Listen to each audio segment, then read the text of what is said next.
जय जगन्नाथ नमस्कार आपण मानकु फूडी एसकेसी बना चैनल को स्वागत जनाउची।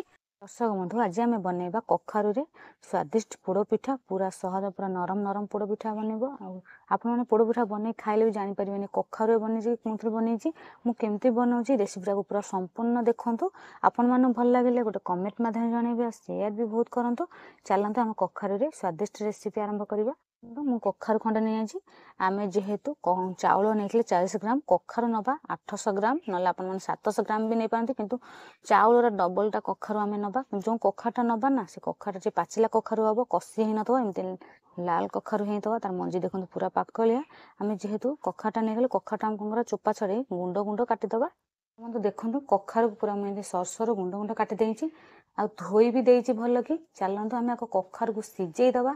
आपण मैंने प्रेसर भी सिझे पारती पूरा कम समय सिझी जीव प्रेसर न सिझे मु चुली सिझेबी। आम चलतु चुली लगेदबा। देखो चुली लगे जेहेतु कड़े बसई देइछि आम से कखारु पकेबा। आम से पानी देदबा पानी आम जेहेतु कड़े बसौचु ताले पानी उठे कखाटी बुड़ीबा जाइदबा एते पानी दबानी। देखो तातीनी जेहेतु मु हाथ मारी पार्छ जेहेतु पानी दिया गला आम कौन करवा घोरे दबा कखाटा पूरा भल लगे सिझा दबा। देखो 5 घंटा है चाउल मु बतुरे देली चाउल भी बतुरी गलानी पूरा भल कि धोई आनी। चलते हम ग्राइंडर जार नहीं जावा ग्राइंडर जार रे चाउल तक सब छाणिकी भी नहीं जावा जेहेतु छाणी नहीं गली आम से कौन करा नड़िया कोरा पकईदबा गोटे गिना आम अल्प पानी देकरी आम जी पानी लगे से आम कौन करा भल लगे चिकन कर बाटी आनिबा। आम घोड़नी काढ़ी देखा कखारु सिझी जाए कि ना कखारु भी सिझी गला आम नुआ तरकारी एमती चलेबा जेहेतु सिझी गला आम कौन कर गोटे डंकी कि चामच साहाଯ୍ୟରେ भल कि चकर दबा ये कड़े दे आप चाहिए ग्राइंडर भी कर ठंडा कर सारा ग्राइंडर कर जेहेतु सिझी जाए चकड़ी हो जाऊँगी ग्राइंडर करने किसी आवश्यक ना एमती आम चकर दबा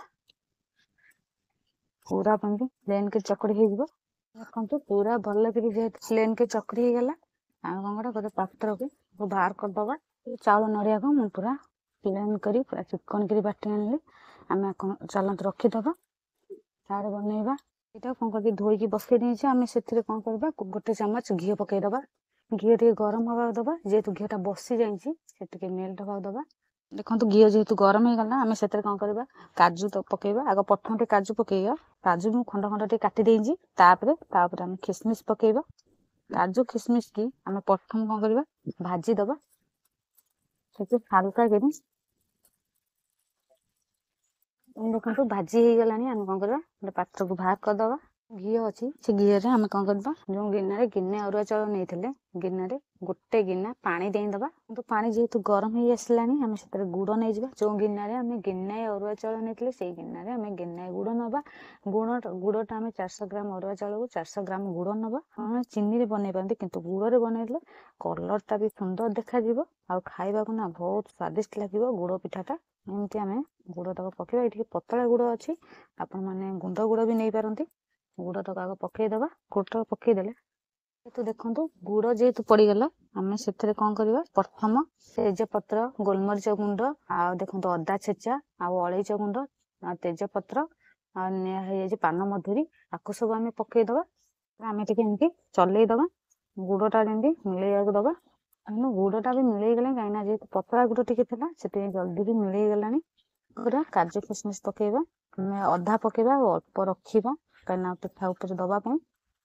तापर आम कटा नड़िया पकेबा आम एमती चलईदबा जेहेतु नड़िया कोरा होगी भी पड़ी देखो जेहेतु फुटी आसला आम से कौन करवा कखारु जो चकड़ी रखीदे पकेबा पकईकि आम एमती चलईबा भल कि फुटा दबा पानीटा रेसिपीटा को प्रथम शेष पर्यंत देखो मैं कमी बनाऊँ भी करनी पूरा सहज जेहेतु फुटी आसला आम लुण पकेबा जेहेतु गुड़े टे लुण परिमाण थाए आम लुण टे अल्प पकेबा ना लुणिया होगले पिठार स्वाद भी कमिଯିव से अध चामच लुण टे कम नहीं जाए पकईदबा पकईकि गोलीदबा भल कि फुटा दबा प्रथम जेहेतु सब फुटी आसला आम से कौन करवा ପିଠଉ ଯୋଉ କରିଥିଲେ ସେମିତି ଅଳ୍ପ ଅଳ୍ପ ପକେଇବା, ନହେଲେ ଆପଣମାନେ ଗୋଟେ ହାତରେ ପକେଇବେ ଏମିତି ଚଲଉଥିବେ, କାହିଁକି ନା ସେ ମୁଣ୍ଡା ହେଇଯାଇପାରେ। ଏମିତି ଟିକେ ଅଳ୍ପ ଅଳ୍ପ ପକେଇବା, ଅଳ୍ପ ଅଳ୍ପ ଚଲେଇବା। ଏଥର ପକେଇଲେ ଆମେ ଚଲେଇ ପାରିବାନି, କାହିଁକିନା ମୁଣ୍ଡା ଯେହେତୁ ହେଇଯିବ, ସେଥିପାଇଁ ଆମେ ଅଳ୍ପ ଅଳ୍ପ ଏମିତି ପକେଇବା, ଅଳ୍ପ ଅଳ୍ପ ଏମିତି ଚଲେଇବା। ଯେହେତୁ ମୁଁ ଗୋଟେ ହାତରେ ମୋବାଇଲ ଧରିଛି, ସେଥିପାଇଁ ମୁଁ ଗୋଟେ ହାତରେ ପ୍ରଥମେ ଅଳ୍ପ ପକେଇ ଦଉଛି, ଚଲେଇ ସାରିଲା ପରେ ଫେର ପକଉଛି। ଦେଖନ୍ତୁ ପୁରା ସହଜ। ଏମିତି ଆମେ ସବୁତକ ଅଳ୍ପ ଅଳ୍ପ ପକେଇକିରି ଏମିତି ଆମେ ବନେଇବା, ବାରମ୍ବାର ଚଲେଇବା, ମୁଣ୍ଡା ହବାକୁ ଦବାନି। ପୁରା ଦେଖନ୍ତୁ ଆଣଟା ବି ଶୁଖି ଆସିଲାଣି, ଯନ୍ତଣଟା ଯେମିତି ପୁରା ନରମ ହବ। ଏମିତି ଆମେ ଭଲ ଏମିତି ଆମେ ଅଳ୍ପ ଅଳ୍ପ ଜାଳ ଦବା, ଏମିତି ଜନ୍ତିବା। ଆମେ ସେଥିରେ କଣ କରିବା, ଆଉ ଗୋଟେ ଚାମଚ ଘିଅ ନେଇଯିବା। ଆପଣମାନେ ଯଦି ରିଫାଇନ୍ ତେଲ ନେବାକୁ ଚାହୁଁଛନ୍ତି ତାହେଲେ 2 ଚାମଚ ନେଇପାରନ୍ତି। ପୁରା ଶୁଖିଲା କରି ଭଲ କରି ଜନ୍ତି ଦବା। କିନ୍ତୁ ଯନ୍ତଣଟା ପୁରା ପରଫେକ୍ଟ ହବା ଦରକାର। ଆଉ ଯୋଉ ନୂଆ ଦେଖୁଛନ୍ତି ଏପର୍ଯ୍ୟନ୍ତ ଗୋଟେ ସବସ୍କ୍ରାଇବ କରୁନାହାନ୍ତି ନା, ଯେତେ ଜଲ୍ଦି ଗୋଟେ ସବସ୍କ୍ରାଇବ କରିଦିଅନ୍ତୁ।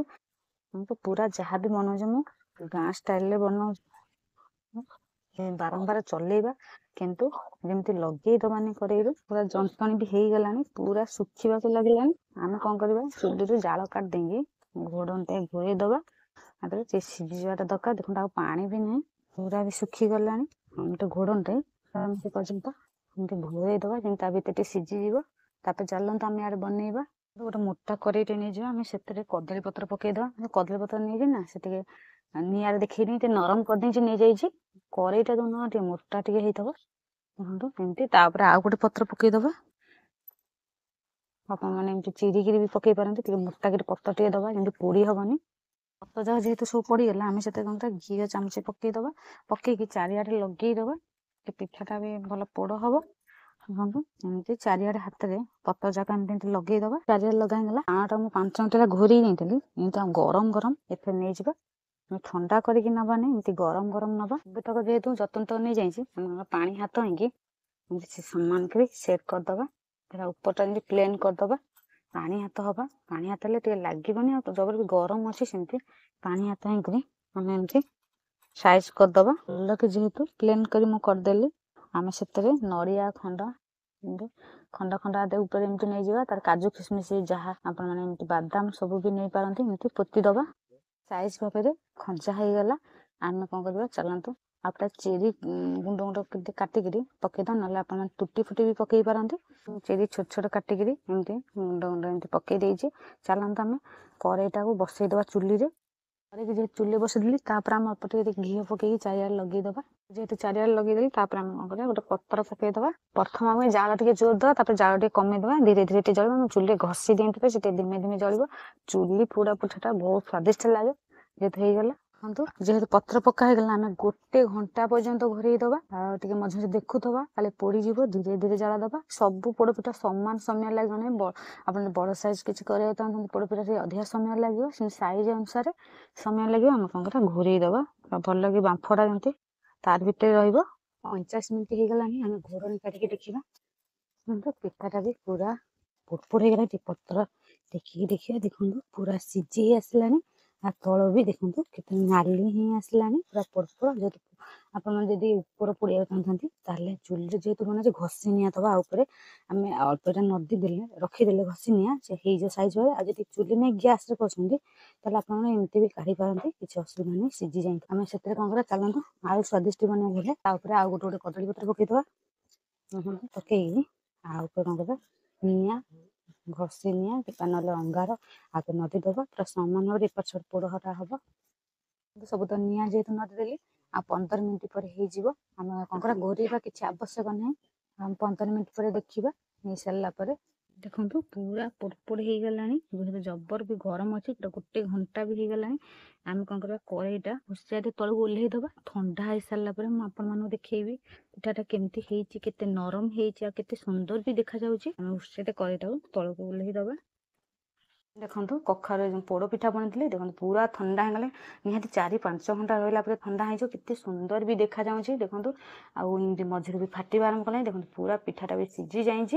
ଆପଣମାନେ ସମସ୍ତେ ଘରେ ବନେଇ ପାରିବେ, କିଛି ବି କଷ୍ଟ ନୁହଁ। ମୁଁ ଆପଣମାନଙ୍କୁ ଖଣ୍ଡେ ଏମିତି କାଟିକି ଦେଖଉଛି ପିଠାଟା କେତେ ନରମ ହେଇଛି। ଦର୍ଶକ ବନ୍ଧୁ ଦେଖନ୍ତୁ, ମୁଁ ଖଣ୍ଡେ ଏମିତି କାଟି ଦେଇଛି। ପିଠାଟା କେତେ ନରମ ହେଇଛି, ଆଉ ଖାଇବାକୁ ନା ବହୁତ ସ୍ୱାଦିଷ୍ଟ ଲାଗିବ। बहुत आपण मैंने समस्ते भी एमती बन खाई पारे। कखारू एत स्वादिष्ट पोड़ पिठा बनाऊँगी देखो ऊपर जमी पोड़ हो सेपाटा भी सेमती पोड़ होने रजरे कि अलग जो दिन भी बनईकि भी एमती खाई पारे। आप समस्ते बनातु आपण मानक केमती लगला गोटे कमेंट माध्यम जनइबे आ शेयर भी बहुत करूँ। आपण मानक भल पाइबा आ आशीर्वाद रहिले मु आपण मान पे नुआ नुआ सहज सरल रेसिपी नहीं आसबि। आ वर्तमान मु रहूची। जय जगन्नाथ, नमस्कार, धन्यवाद।